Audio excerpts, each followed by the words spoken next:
Just want to say that I missed about 16 minutes of the movie because I was waiting for my burger to be done. I wanted to switch it up a bit. Instead of getting popcorn this time, I got a burger meal.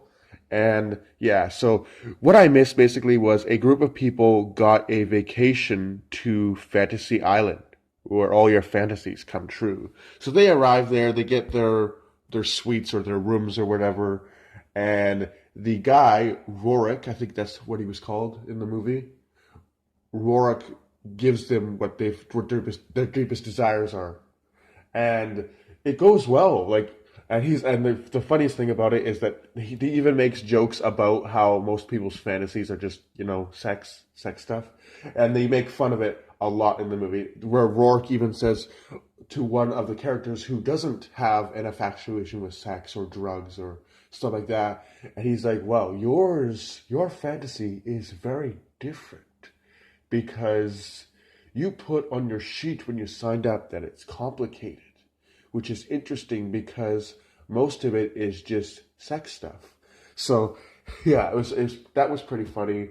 So the movie basically just goes around them going through the island and experiencing all of their fantasies, whether it be trying to torture one of their old high school rivals, to trying to save what happened to your brother in the military, to being gay and just chilling out with these hot guys, to being rich and having everything you could ever want, those kind of fantasies.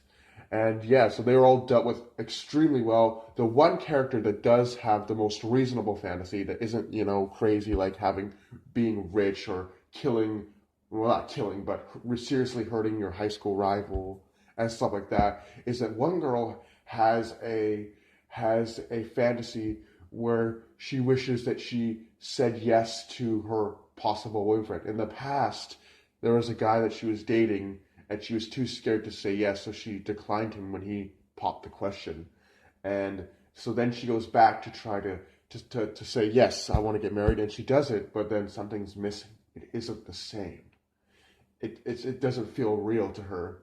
So she has a kid and everything, and she's relatively happy.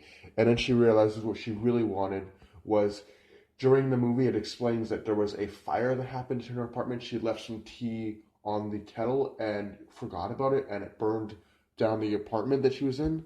So she went to go and try to save her like the person that lived above her in the hotel room above her, but she couldn't, and so she felt really bad for her. She was like, "No, this isn't my fantasy.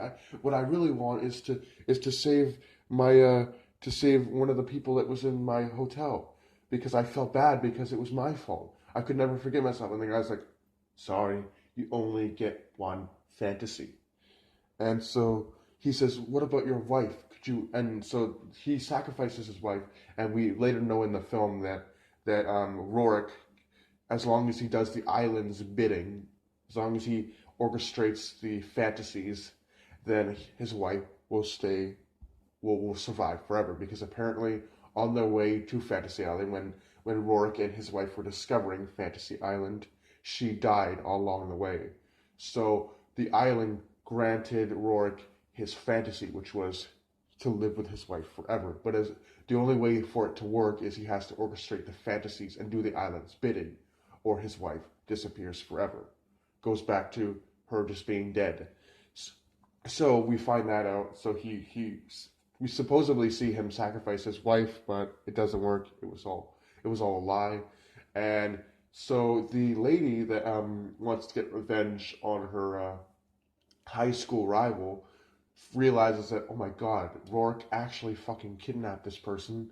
Like, I thought it was just a hologram. Like, she actually fucking kidnapped this person. So she breaks them out, and then they all escape. And so now, by this time, people are realizing that their fantasies aren't what they seem. Their fantasies are starting to become twisted. They run into this old guy in the forest, and he says, "Yeah, that'll happen to you." He goes, "What happens is it takes your fantasies of, like, the people you love, the people you care about. It's beautiful. It's wonderful at the beginning. But then it starts taking the people you care about in your fantasies and turning them into mindless zombies." So basically what he means by that is that over time, the fantasy does not last. the island seems to know whether you plan to stay on the island or not. If you plan to stay on the island, your fantasy will last forever, indefinitely. But if you plan to leave the island seems to know this, and your fantasy will not last. It will eventually turn dark and twisted, as we see during the end of the movie, as all of the people who were involved in these fantasies. So like the character of the high school rival character, her older self is like, yeah, you will always be a cruel person, blah blah blah. Nobody will ever like you. You will always be mean and cruel and stuff like that. And she's like, no, I will never be that person again.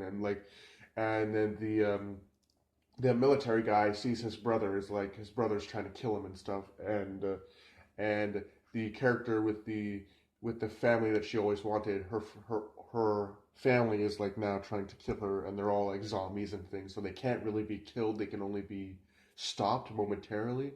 So because they always come back, we see this in the movie when the Doctor Torture character from the person who wanted to torture her ex-rival, we see him come back multiple times after being stabbed brutally, after being thrown off a cliff, and then after being drowned. He just keeps coming back.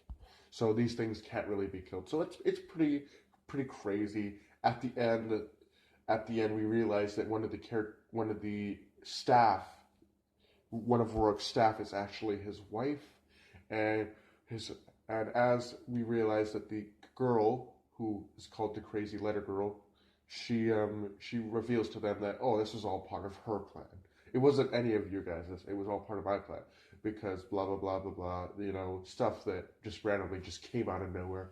Convenient for the plot, I guess. But so then they realize that, oh my god, this woman's gonna kill us all. So Rourke goes and tries to leave. He goes, I'm sorry, what's done is done. So he tries to leave, and his wife counters him. She goes, you can't just sit there and do nothing. You've done the island's bidding. What about your fantasy?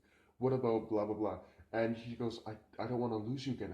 If I do this, then I will lose you. And she goes, you must do what's right. So he goes over there, and he grants the high school rival character a fantasy, and her fantasy is basically to put a stop to the character that just revealed that, oh yeah, you're going to be killed now because plot demands it. So she ends up killing that character off, and then they just leave, and they leave the island, and that's it.